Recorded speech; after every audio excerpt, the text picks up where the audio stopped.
It was a beautiful day for a hot air balloon ride. The sun was shining, and the sky was a brilliant shade of blue. Harriet, an adventurous young girl, was eager to see the world from a new perspective. She had always dreamed of soaring high above the trees, looking down upon the world below. "Are you ready, Harriet?" asked Mr. Smith, the hot air balloon pilot. "Yes, sir," Harriet replied, her eyes shining with excitement. The two climbed into the hot air balloon and took off, rising higher and higher into the sky. Harriet looked down in wonder as the world grew smaller and smaller. She felt as though she were floating on a cloud. But suddenly, a gust of wind came along and sent the hot air balloon spinning out of control.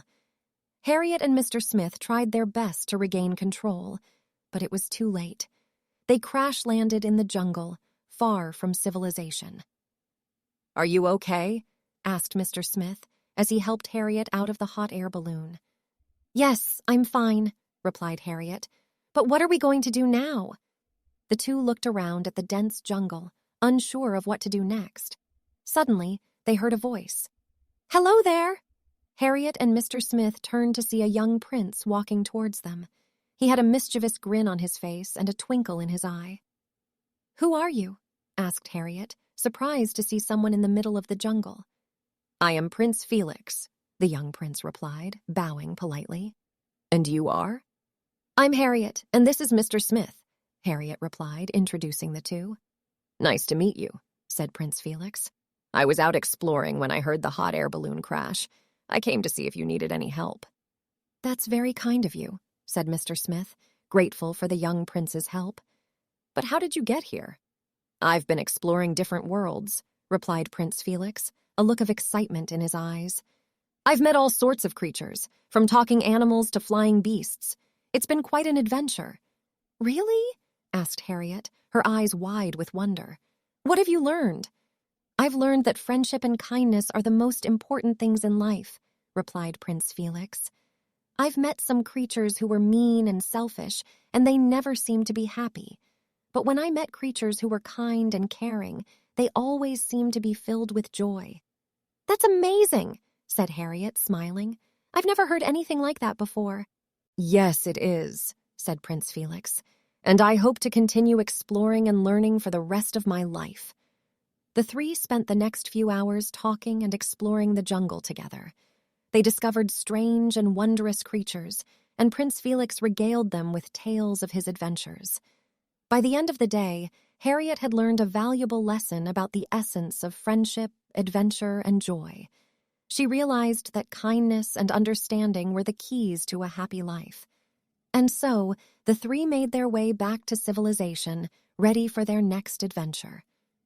The next morning, Harriet, Mr. Smith, and Prince Felix set out on a new adventure. Prince Felix had heard rumors of a magical crystal hidden deep in the jungle, said to grant eternal happiness to whoever possessed it. The three friends were determined to find it. "Do you really think this crystal exists?" asked Mr. Smith as they made their way through the dense jungle. "Of course it does," replied Prince Felix, his eyes shining with excitement. "I've heard tales of it from many different creatures in many different worlds. It's said to be the most powerful thing in existence." "And what makes it so powerful?" asked Harriet, curious. "The crystal is said to have the power to grant eternal happiness," replied Prince Felix. "It's said that whoever possesses it will never know sadness or hardship again." The three friends continued on their journey, fighting through thick vines and navigating treacherous paths. They encountered all sorts of obstacles along the way, but they never gave up. Finally, after hours of searching, they came upon a hidden cave. The entrance was guarded by a fierce dragon, breathing fire and smoke. "What do we do now?" asked Mr. Smith, frightened. "We have to be brave," replied Prince Felix. "The crystal is said to be inside this cave, and we have to get past the dragon to find it." The three friends approached the dragon, their hearts pounding with fear. But instead of attacking them, the dragon simply looked at them and spoke. "Why have you come here?" asked the dragon. "We're looking for the magic crystal," replied Prince Felix, trying to hide his fear. "We've heard it can grant eternal happiness." "The magic crystal does indeed exist," replied the dragon. "But it is not for just anyone to possess. Only those who are truly deserving can find it." "How do we prove that we're deserving?" asked Harriet. "You must answer 3 riddles," replied the dragon. "If you can answer them correctly, the crystal will be yours." The dragon then began to ask the first riddle. "What has a face but no eyes, hands but no arms, and feet but no legs?" Harriet, Mr. Smith, and Prince Felix all thought hard, but they couldn't seem to figure it out. Suddenly, Prince Felix had an idea. "It's a clock!" he exclaimed. The dragon nodded, impressed. "Correct. Here is the second riddle. I am light as a feather, yet the strongest man cannot hold me for much longer than a minute. What am I?" Again, the 3 friends thought hard. Harriet was the first to speak up. "It's breath," she said. The dragon nodded once more. "Correct. And now for the final riddle. What is always in front of you but can't be seen?" The 3 friends all thought for a long time, but they still couldn't seem to come up with an answer. Suddenly, Prince Felix spoke up. "It's the future!" he exclaimed. The dragon nodded, satisfied. "Correct. You have proven yourselves to be deserving. The magic crystal is yours."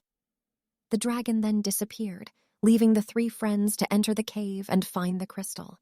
When they emerged, they were each holding a small, glowing crystal.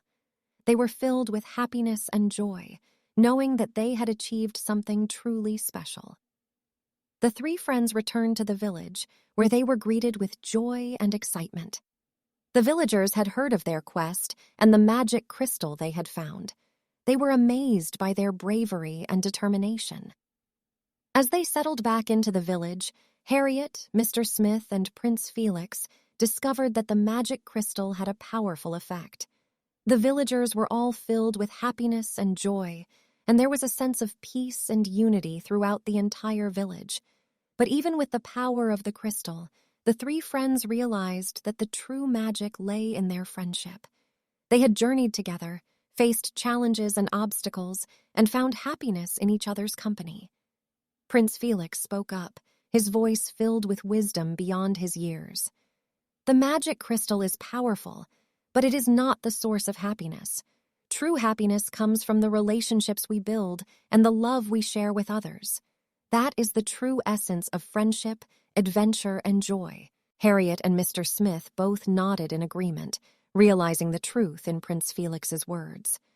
They knew that their journey had been special, not because of the magic crystal, but because of the bond they had formed and the memories they had created together.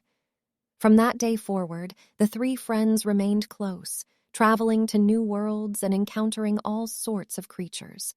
They had many more adventures, but their bond remained strong, and their friendship continued to bring them happiness and joy. And as for the magic crystal, it was passed down from generation to generation, becoming a symbol of the power of friendship and the true essence of happiness. It became a beloved story, told to children and adults alike, and it continues to inspire and bring joy to all who hear it.